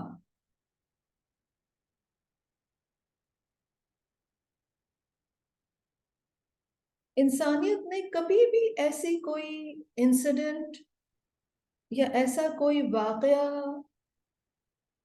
ایک اجتماعی واقعہ نہیں دیکھا تھا کحادث استقبال انصاری للمہاجرین، جیسا کہ انصار کا مہاجرین کا استقبال کرنے کا واقعہ. انصار نے جس طرح مہاجرین کو ویلکم کیا، یہ ایک ایسا واقعہ، ایک ایسی ہیپننگ ہے جو انسانیت نے کبھی بھی نہیں دیکھی. آج بھی دیکھیے دنیا میں بہت سارے لوگ ڈسپلیس کیے جاتے ہیں اور دنیا کی ایک جگہ سے، ایک ملک سے دوسرے ملک میں مائگریٹ کرتے ہیں، لیکن ہر جگہ پر ان کو ویلکم نہیں کیا جاتا. اور اگر کچھ کنٹریز جو ہیں ان کو، مثلاً آئی ریمبر ایک کنٹری کے بارے میں، وہ انہوں نے اپنی پوش لوکیلٹیز میں ان کو گھر دیے تھے جو لوگ ڈسپلیس ہو کر آئے تھے، یہ جو ابھی وار ہوئی ہے ریسنٹلی، اور اسی طریقے سے اور کنٹریز نے بھی. لیکن اس طرح سے ان کا استقبال کچھ کنٹریز اچھی طرح کر لیتی ہیں، کچھ کنٹریز تو نہیں کرتی ہیں اچھی طرح، بلکہ بہت ہی زیادہ ایک ذلت آمیز رویہ کیا جاتا ہے. ٹھیک ہے، ہر جگہ ان کو ویلکم نہیں کیا جاتا، اور جہاں ویلکم کیا بھی جاتا ہے وہاں پر بھی کچھ نہ کچھ ریسٹرکشنز ہوتی ہیں. لیکن انصار نے جس طرح استقبال کیا ڈسپلیسڈ پیپل کا، مہاجرین کا، اس کی مثال پوری انسانیت کی ہسٹری میں نہیں ملتی. انسانیت نے کبھی ایسا واقعہ نہیں دیکھا تھا کہ اس درجے پر آنے والوں کا استقبال کریں جس طرح انصار نے کیا. لَقَدِ اسْتَقْبَلُوهُمْ بِالْحُبِّ الْكَرِيمِ. اب یہ ذرا مطلب میرے اور آپ کے لیے تو یہ بالکل بھی ہضم نہیں ہو سکتا، کیونکہ ہم جس قوم کا حصہ ہیں اور اوور آل جو ہمارے پیراڈائمز ہیں وہ تو بالکل بھی اس کے مطابق نہیں ہے. تو اس لیے غور سے سنیے گا، میں بھی آہستہ آہستہ چلتی ہوں تاکہ ہم اس کو ڈائجسٹ کر سکیں. وہ کہتے ہیں لَقَدِ اسْتَقْبَلُوهُمْ بِالْحُبِّ الْكَرِيمِ. انصار نے عزت اور محبت کے ساتھ ان کا استقبال کیا. والبذل السخی، اور فراخ دلی سے خرچ کر کے. والمشارکت الطیبتی فی الاموال، اور عمدہ طریقے سے اپنے مالوں میں ان کو پارٹنرز بنایا.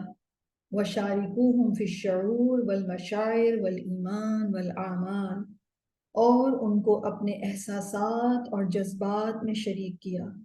یعنی ان کا دکھ اپنا دکھ، ان کی خوشی اپنی خوشی، ایک طرح سے ایموشنل سپورٹ بھی ان کو دی، کمپیشن کے ساتھ ان کے ساتھ معاملہ کیا، امپیتھی بھی کی. ٹھیک ہے، بہت دفعہ کیا ہوتا ہے اڈاپٹ کر لیتے ہیں، مثلاً جن ملکوں کی میں بات کر رہی ہوں انہوں نے ڈسپلیس لوگوں کو بہت اچھی اچھی جگہ دی، لیکن جذباتی ایموشنل سپورٹ نہیں ہوتی.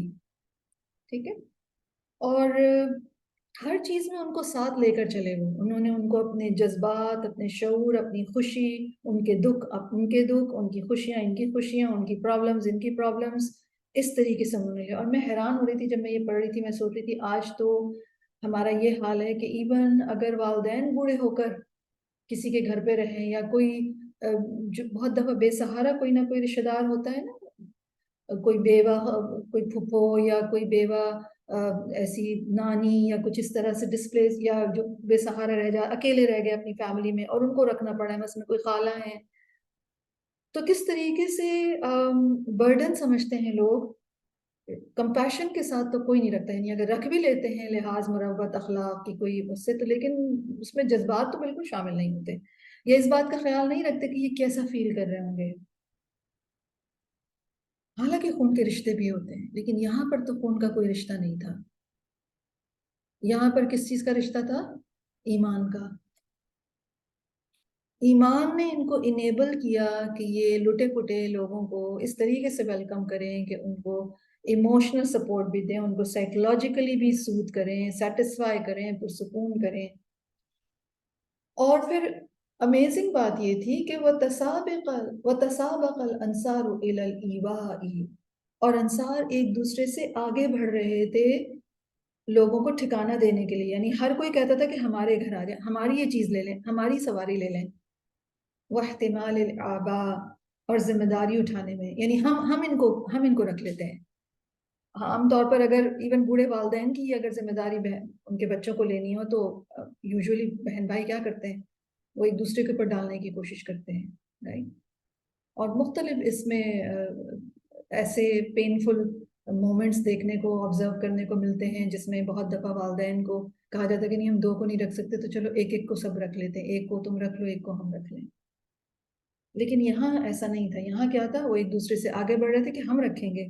ذمہ داری اٹھانے میں وہ آگے بڑھ رہے تھے، حالانکہ عام طور پر جب ذمہ داری اٹھانے کی بات آتی ہے تو لوگ پیچھے ہو جاتے ہیں، لیکن انصار آگے بڑھ بڑھ کر ذمہ داری لینے کے لیے تیار تھے۔ حتیٰ لَيُرْوَى أَنَّهُ لَمْ يَنزِلْ مُهَاجِرِي عَلَى أَنصَارِ إِلَّا بِقُرْآنٍ، یہاں تک کہ یہ ہوا، روایت کیا جاتا ہے کہ مہاجرین انصار کے ہاں قرآن اندازی کے ذریعے سے پلیس کیے گئے، یعنی کون سا مہاجرین کس انصاری کے گھر میں قیام کرے گا اس کے لیے ڈرا کیا گیا۔ کیوں؟ کیونکہ انصار زیادہ تھے، مہاجرین کم تھے، تو ہر کوئی یہ چاہ رہا تھا کہ کوئی نہ کوئی مہاجر ہمارے گھر میں ضرور ہی آ جائے، تو چونکہ سب چاہ رہے تھے اور لوگ کم تھے تو کیا ہوا، پھر ڈرا کیا گیا، روایات سے پتہ چلتا ہے۔ المتزاحمین علیہ اکثر من عدد المہاجرین، کیونکہ پناہ دینے میں جو لوگ رغبت رکھتے تھے وہ ایک دوسرے سے آگے بڑھنے کی کوشش کر رہے تھے اور وہ مہاجرین کی تعداد سے زیادہ تھے۔ فَلِلَّهِ دَرٌ هَذِهِ الْأَنفُسِ مَا أَعَزَّهَا وَمَا أَكْرَمَهَا وَمَا أَشْرَفَهَا، اللہ کی تعریف، اللہ ہی کی خوبی اور تعریف ہے ان جانوں پر کہ کتنے معزز اور کتنے سخی اور کتنے شرف والے نفوس ہیں۔ آپ دیکھیے یہ جو عرب اسکالرز ہیں ان سے آپ ایک بات سیکھیے اس لائن سے، یہ جو آخری لائن ہے فَلِلَّهِ دَرٌ هَذِهِ الْأَنفُسِ مَا أَعَزَّهَا وَمَا أَكْرَمَهَا وَمَا أَشْرَفَهَا، اور وہ بات کیا ہے کہ جب بھی یہ انسانوں کی تعریف کرنے لگتے ہیں تو اللہ کی خوبی بیان کرتے ہیں، یعنی اصل تعریف تو ایکچولی اللہ ہی کی ہے جس نے ایسے نفوس یا ایسے انسان بنائے۔ تو اللہ فَلِلَّهِ دَرٌ، اللہ ہی کی خوبی ہے، اللہ ہی کی تعریف ہے، کس بات پر؟ کہ ان جانوں پر کہ کتنے معزز اور کتنے سخی اور کتنے شرف والے انسان تھے۔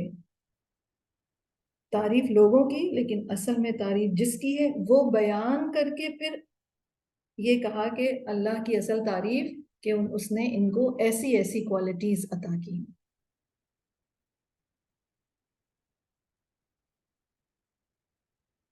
وَهَؤُلَاءِ الْأَنصَارُ نُفُوسُهُمْ عَزِيزَةٌ كَرِيمَةٌ، اور یہ انصار ایسے نفوس، ایسے سیلفز تھے جو عزیز تھے، جو کریم تھے، یعنی عزت والے، معزز، نوبل اور کریم، جنرس۔ لا یجدون فی صدورہم حاجۃ مما اوتی المہاجرون من مقام مفضل، وہ اپنے دلوں میں کوئی حاجت نہیں پاتے تھے اس کے بارے میں جو مہاجرین فضیلت کے مقام میں سے دیے گئے تھے۔ مہاجرین کو جو ان کے اوپر فضیلت ملی ہوئی تھی یہ اس کے بارے میں کوئی جیلس نہیں ہوتے تھے، یا ان کو یہ نہیں لگتا تھا کہ ہمیں کیوں نہیں دیا گیا یہ۔ ہم میں سے تو ہر ایک کو لگتا ہے، مطلب آج آپ کسی کو بھی رینڈملی کسی کو اٹھا کے اگر دو لوگوں کے درمیان یا گروپ کے درمیان کسی کو اگر کچھ آپ کہنے بھی لگے یا کوئی کسی کو کچھ دینے لگے تو فوراً دوسرے کو کیا ہوتا ہے کہ یہ مجھے کیوں نہیں دیا گیا، لیکن ان کو نہیں تھا۔ وَمِن مَالٍ يَخْتَصُّونَ بِهِ، اور اس مال کے حوالے سے بھی وہ اپنے دلوں میں کوئی نیڈ نہیں پاتے تھے جس کے ساتھ مہاجرین خاص کیے گئے تھے، یعنی کچھ مال جو تھے اس کے لیے مہاجرین کو بتایا گیا تھا کہ یہ ڈیزرو کرتے ہیں، یہ انٹائٹلڈ ہیں، اور انصار انٹائٹلڈ نہیں ہیں، تو ایون وہ اس مال کی بھی حاجت اپنے دلوں میں نہیں پاتے تھے۔ اور یہ بھی بہت بڑی بات ہے کیونکہ عام طور پر عزت کے لیے بھی دوسرے لوگ ڈیمانڈ کرنے لگتے ہیں، اور مال جہاں پر یا چیزیں جہاں پر ہوں تو ایسے لوگ بھی آ جاتے ہیں وہ ڈیمانڈ کرنے جو انٹائٹلڈ بھی نہیں ہوتے، ٹھیک ہے؟ تو یہ لوگ تو بہت ساری قربانیاں کر رہے تھے لیکن اس کے باوجود بھی یہ اس مال کی بھی کوئی حاجت نہیں پاتے تھے۔ اس کی کیا اگزامپل ہے؟ کہاذا الفی الذی افاء اللہ علی رسولی وخصہم بہ دون الانصار، جیسے مال فے جو اللہ نے اپنے رسول کی طرف لوٹایا تھا جو مہاجرین کے لیے خاص تھا انصار کو چھوڑ کر، یعنی جب مال فے وہ مال ہوتا ہے جو کہ جنگ کیے بغیر ہاتھ آتا ہے، تو جب وہ رسول اللہ صلی اللہ علیہ وسلم نے صرف مہاجرین کو دیا تو انصار نے اس کی کوئی شکایت نہیں کی اور نہ ہی یہ کہا کہ یہ تو ہمیں ملنا چاہیے تھا۔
اعوذ باللہ من الشیطان الرجیم. آپ کو میری آواز آ رہی ہے؟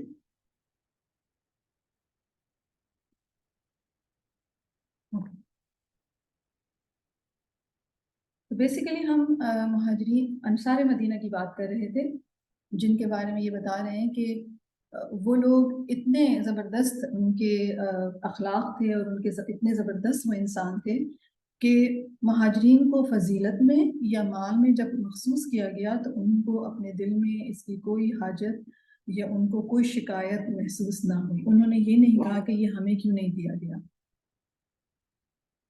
بلکہ یؤثرون المہاجرین علی انفسہم، بلکہ وہ مہاجرین کو اپنی جانوں پر ترجیح دیتے تھے. یہ کتنی زبردست بات ہے. وَلَوْ كَانَ بِهِمْ خَصَاصَةٌ، اگرچہ وہ خود ضرورت مند بھی تھے. وَالْإِيثَارُ عَلَى النَّفْسِ مَعَ الْحَاجَةِ قِمَّةٌ عُلْيَا، اور ضرورت کے ہوتے ہوئے کسی کو اپنے اوپر ترجیح دینا، یہ بہت بلند چوٹی ہے اخلاق کی. ٹھیک ہے. اور میں اس دن پڑھ رہی تھی کہ سیلفش ہونا جو ہے وہ ایک نفسیاتی مسئلہ ہے، بیماری ہے ایک. اور آج کے دور میں ہم کیا کہتے ہیں، بس اپنا دیکھو، سیلفش ہو. لیکن یہ ہمیں یہ نہیں معلوم کہ سیلفش ہونا جو ہے وہ انسان کے نفسیاتی کچھ خرابی کا پتہ دیتی ہے. ایکچولی سیلف لیس ہونا جو ہے وہ انسان کی نفسیاتی صحت کا پتہ دیتا ہے. تو یہ لوگ ایثار کرنے والے تھے، اور ایثار جو ہے وہ اخلاق کی بلند ترین چوٹی ہے جس میں انسان اپنی ضرورت کے باوجود دوسرے کی ضرورت کو پریفرنس دے کہ پہلے اس کی ضرورت پوری ہو جائے.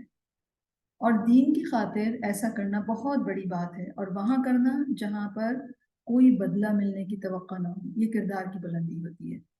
دنیا میں ہم دیکھتے ہیں کہ ڈفرینٹ ریلیشن شپس، مثلاً والدین جو ہیں وہ اپنی اولاد کے لیے تو ایسا کرتے ہیں کہ اپنی ضرورت کے اوپر اپنی اولاد کی ضرورت کو ترجیح دیتے ہیں. تو یاد رکھیے تو فطری محبت ہے، اللہ تعالیٰ نے والدین کے دلوں میں محبت ڈالی ہے، خون کا رشتہ ہے. لیکن انصار جو تھے ان کا تو ایسا کچھ نہیں تھا نا. ان کا کوئی خون کا رشتہ نہیں تھا، ان کا کوئی بزنس کا رشتہ نہیں تھا، ان کا کوئی سلام دعا کا رشتہ نہیں تھا، ان کا کوئی نیبرہڈ کا رشتہ نہیں تھا. ان کا صرف رشتہ کس بنا پر تھا؟ دین کی بنا پر. تو دین کی بنا پر اپنی ذات کے اوپر دوسروں کو ترجیح دینا یہ اخلاق کی بلند ترین چوٹی ہے، کردار کی بلندی ہے. اور وقد بلغ الیہ الانصار بما لم تشهد له البشریۃ نذیرا. وہ کہتے ہیں انصار اس کافی اس حال کی بھی بہت ٹریٹمنٹ میں نے یہاں سے کرائی ہے. وہ جو آپ کی پن کیا ہوتا ہے نیڈل آخری کے بعد میں آئی، اور وہ ہر موقع پر یہی بہت کرتے درد ہوتی ہے بھائی. یہ نہیں کہ ایک دفعہ کر دیا، ہر موقع پر وہ یہی کرتے تھے. وہ میں بھی فی تمنے پہ کل جا رہی صورت تھی فارورڈ آفس میں یہاں خارقۃ پہ، لمألوف البشر، اسی کو میں نے ایک ہوتا ہے اور نا وہ ہر موٹیویشن حال دی میں تھی، میں آ کرتے گئی. تھے، باقی خلاف میں نے عادت ٹریٹمنٹ شکل کرایا جس سے کیونکہ انسانیت بہتر نہیں مانوس ہو رہا نہیں تھا. تھی. یہ ٹرائی کرو، انسانیت میں تعلقات کے نارمز اس کا کے بھی مجھے کوئی اتنا برخلاف وہ نہیں ہوا. وہ ہاں مثالیں لیکن قائم کافی کرتے کام رہے، ہو اور گیا. ایک نہیں ملٹیپل مثالیں ہر موقع پر انہوں نے لیکن ابھی دیکھو 1 سال ایثار ہو کا گیا، ابھی بھی ثبوت دیا. ویسے ہی. ہر موقع پر وہ اپنے نفس کی تنگی سے باہر رہے، ہر موقع پر انہوں نے مہاجرین صحابہ کو اپنے اوپر ترجیح دی.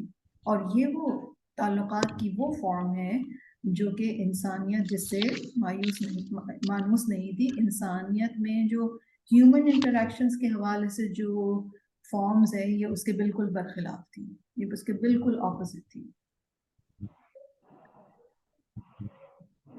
کتنی بیوٹیفل، اگر آپ اس کو ذرا سا امیجن کر رہے ہو تو کتنی بیوٹیفل صورت بن رہی ہے انسان کے کردار کی. اور پھر اس سوسائٹی کے اندر جس میں ایسے جینوئن اور مخلص لوگ ہوں گے تو اس سوسائٹی کے اندر جو ریلیشن شپس ہوں گے وہ کتنے زبردست ہوں گے، اور کیسا پیس ہوگا وہاں پہ. پھر وہ کہتے ہیں وحین اراد النبی صلی اللہ علیہ وسلم قسمت ما افاء اللہ علیہ من اموال بنی النضیر قال للانصار. نبی کریم صلی اللہ علیہ وسلم نے جب بنو نذیر کے مالوں سے ملنے والے مال فے کی تقسیم کا ارادہ کیا، اور سورۃ الحشر میں ہم یہ پڑھ کر آئے نا، تو انصار سے فرمایا، کیا فرمایا؟ ان شئتم قسمتم للمہاجرین من اموالکم و دیارکم. انہوں نے کہا، نبی کریم صلی اللہ علیہ وسلم نے فرمایا کہ اگر تم چاہو تو اپنے مال اور گھر مہاجرین کے لیے تقسیم کر دو، وشارکتموہم فی ہذہ الغنیمہ، اور اس غنیمت میں شریک ہو جاؤ. وَإِن شِئْتُمْ، اور اگر تم چاہو، کانت لکم دیارکم و اموالکم، کہ تمہارے مال اور تمہارے گھر تمہارے پاس رہیں، وَلَمْ يَقْسِمْ لَكُم مِّنَ الْغَنِيمَةِ شَيْءٌ، اور تمہارے لیے غنیمت میں سے کچھ نہ ہو. یعنی دو آپشنز دیے گئے ان کو. ایک آپشن کیا تھا مہاجرین انصار کے لیے، کہ جو ان کے پاس مال ہیں انصار کے پاس یا گھر ہیں وہ مہاجرین میں تقسیم کر دیں اور غنیمت کے مال کے لیے انٹائٹلڈ ہو جائے. ایک آپشن یہ تھا. دوسرا آپشن تھا کہ جو ان کے مال اور ان کے گھر ہیں وہ انہی کے پاس رہیں اور پھر وہ غنیمت کے مال کے لیے انٹائٹلمنٹ نہیں پائیں گے. انصار نے کیا جواب دیا؟ فقالت الانصار، تو انصار نے کہا، بل نقسم لهم من اموالنا و دیارنا، ہم تو انہیں اپنے مال اور گھر بھی تقسیم کر کے دے دیں گے، وَنُؤْثِرُهُمْ بِالْغَنِيمَةِ، اور غنیمت کے لیے بھی ہم انہی کو ترجیح دیں گے، وَلَا نُشَارِكُهُمْ فِيهَا، اور اس میں ہم ان کے شریک نہیں بنیں گے. یعنی کیا کہا انہوں نے کہ آپ ہمارے گھر بھی تقسیم کر دیجئے، غنیمت بھی ان کو دے دیجئے، ہمیں کوئی مسئلہ نہیں ہے اس میں. رسول اللہ صلی اللہ علیہ وسلم کی ڈسکریشن پہ چھوڑ دیا کہ جو آپ بہتر سمجھتے ہیں آپ وہ کر لیں، جو آپ کو دینا ہے ہمارے گھروں میں سے دینا ہے وہ دے دیں، غنیمت بھی دینی ہے وہ ساری دے دیں. تو یہ ہوتا ہے سیلف لیس ہونا، اپنے نفس اور اپنی ذات کے لیے کچھ نہ سوچنا، اور جن سے اللہ کی خاطر محبت ہو ان کو دینے کے لیے، سب کچھ دینے کے لیے تیار ہو جانا. وہ کہتے ہیں فَلِلَّهِ دَرٌ، بس خوبی ہے ساری اللہ کی، اللہ ہی کی تعریف ہے، اللہ کی خوبی ہے. کس بات پر؟ حاضی النفوس الابیہ، ان خوددار انسانوں کے لیے، ان خوددار انسانوں کی اس خودداری کے اوپر اللہ ہی کی خوبی ہے. وَتِلْكَ الْقُلُوبُ الزَّاكِيَةُ النَّقِيَّةُ، اور اتنے ایسے دلوں پر جو انتہائی پاک اور صاف ستھرے ہیں. سبحان اللہ.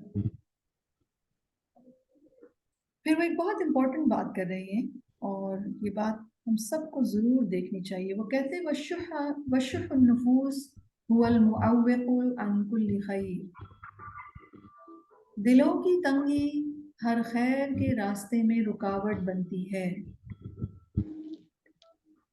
وَمَنْ يُوقَ شُحَّ نَفْسِهِ فَأُولَئِكَ هُمُ الْمُفْلِحُونَ، اور جو نفس کے بخل، مائزرلینس، ہرس، گریڈینس سے بچا لیا گیا، یہ دونوں معنی ہیں شح کے اندر، تو یہی لوگ فلاح پانے والے ہیں. وَقَدْ حَمَى اللَّهُ الْأَنصَارَ مِنْهُ، اللہ تعالیٰ نے انصار کو دل کی اس تنگی سے بچا لیا تھا. تو جب بچا لیا تو پھر ہر خیر کے دروازے ان کے اوپر کھل گئے. یعنی ایسی سیلف لیسنس ہم تو شاید سوچ بھی نہیں سکتے.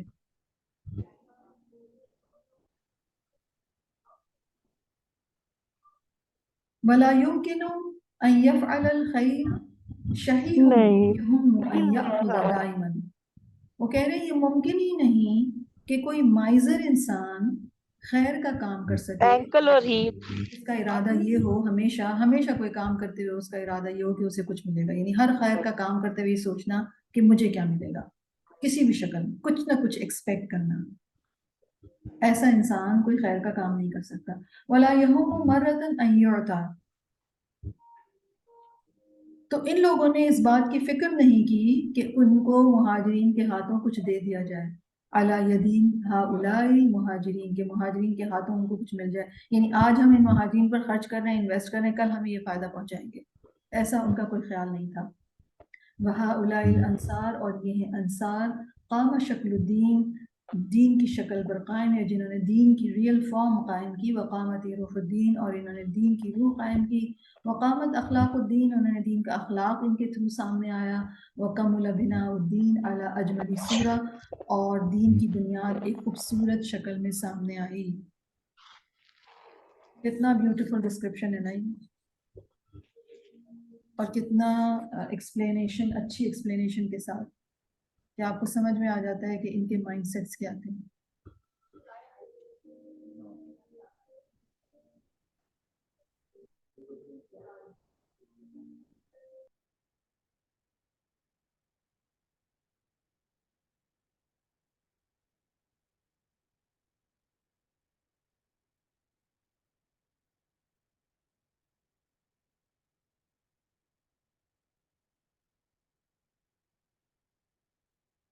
میں نے میوٹ کر دیا. آئی ہوپ اب آپ کو سب کو آواز آ رہی ہوگی.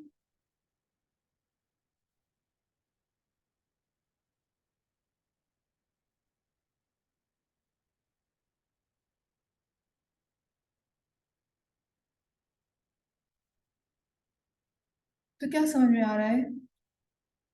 اللہ سبحانہ و تعالیٰ کے یہ بندے تاریخ انسانی کے بہترین بندے جنہوں نے سیلف لیسنس اور آنیسٹی کی مثالیں قائم کی. مہاجرین نے بھی اور انصار نے بھی.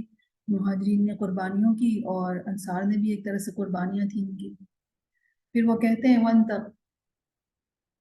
وانتقلت اعمال الدین من جسد رسول الى هؤلاء، اور اس طرح اور پھر دین کے اعمال رسول اللہ صلی اللہ علیہ وسلم کے جسم سے ان لوگوں کی طرف منتقل ہوئے.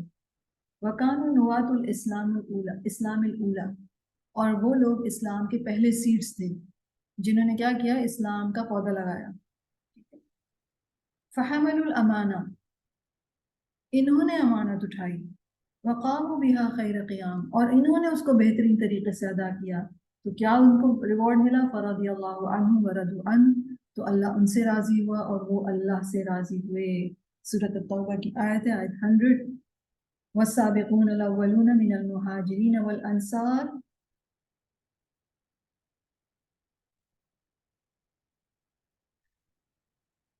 اور مہاجرین اور انصار میں جو لوگ سابق اور مقدم ہیں. والذین اتبعوہم بإحسان، اور جنہوں نے خوبی کے ساتھ ان کی پیروی کی. رضی اللہ عنہم ورضوا عنہ، اللہ ان سے راضی ہوا اور وہ اس سے راضی ہوئے. وأعد لهم جنات تجری تحتها الانہار خالدین فیہا، اللہ نے ان کے لیے ایسے باغ تیار کر رکھے ہیں جن کے نیچے نہریں بہتی ہوں گی اور وہ ان میں ہمیشہ رہیں گے. ذالک الفوز العظیم، یہ ہے سکسیس، یہ ہے بہت بڑی کامیابی. تو تین طرح کے لوگ ہو گئے نا. دو طرح کے لوگوں کا اب تک ذکر کر دیا گیا، جس میں مہاجرین اور انصار کے پہلے آنے والے لوگ، اور جو تھرڈ کیٹیگری ہے وہ اس کا یہاں اس آیت میں تذکرہ ہے. والذین اتبعوہم بإحسان، وہ لوگ جنہوں نے ان کی پیروی کی بہترین طریقے سے. فأی رجال اولئک، تو یہ کیسے لوگ ہیں؟ ماذا ترکوا من الفضائل والاخلاق ما تجملوا به، فضائل اور اخلاق میں سے انہوں نے کچھ نہیں چھوڑا جس سے وہ اپنے آپ کو آراستہ کریں. یعنی اخلاق کی بلندی، کردار کی بلندی، جو انسان کا کو جو فضل ملنا، وہ بیسیکلی انہوں نے اس سے اپنے آپ کو پوری طرح اڈون کیا. وماذا ترکوا من البلاد والامصار ما فتحوها بلا الہ الا اللہ، اور انہوں نے شہروں اور ملکوں میں سے کیا چھوڑا جس کو انہوں نے لا الہ الا اللہ کے ساتھ فتح کیا. ان دونوں گروپس کی بات. اما الصورۃ الثالثۃ الجمیلۃ الرادیۃ الواعیہ، ایک تیسری خوبصورت شکل بھی ہے بہت پسندیدہ اور بہت حفاظت کرنے والی. تمثل اول مجموعتی، وہ پہلے گروہوں یعنی مہاجرین اور انصار کو ریپرزینٹ کرتی ہے. انتقلت الیہم صفاتہم، جن کے اندر انہی کی کوالٹیز منتقل ہوئی ہیں. وہم التابعون، اور وہ تابعین ہیں. سورۃ الحشر آیت 10 میں اللہ تعالیٰ فرماتے ہیں والذین جاءوا من بعدهم یقولون ربنا اغفر لنا ولإخواننا الذین سبقونا بالایمان ولا تجعل في قلوبنا غلا للذین آمنوا ربنا انک رؤوف رحیم. سورۃ الحشر کی آیت 10 اللہ تعالیٰ فرما رہے ہیں اور جو ان کے بعد آئے وہ کہتے ہیں کہ اے ہمارے رب ہم کو بخش دیجئے اور ہمارے ان بھائیوں کو جو ہم سے پہلے ایمان لا چکے ہیں، اور ہمارے دلوں میں ایمان والوں کے لیے کینہ نہ رکھیے. اے ہمارے رب آپ بہت شفیق اور بہت مہربان ہیں. تو یہ جو آیت ہے بیسیکلی یہ ظاہر کرتی ہے فہذہ الآیہ، یہ آیت تبرزو، واضح کرتی ہے، ایکسپلین کرتی ہے اہم ملامح التابعین، تابعین کی اہم سائنز یا اہم علامات کو یہ واضح کرتی ہے. کما تبرز اہم خصائص الامت الاسلامیہ علی الاطلاق، اسی طرح یہ امت اسلام کے اہم کیریکٹرسٹکس کو بھی واضح کرتی ہے عمومی طور پر. فی جمیع الاوطان والازمان، ہر وطن اور ہر زمانے میں، یعنی کسی بھی جگہ کے اوورال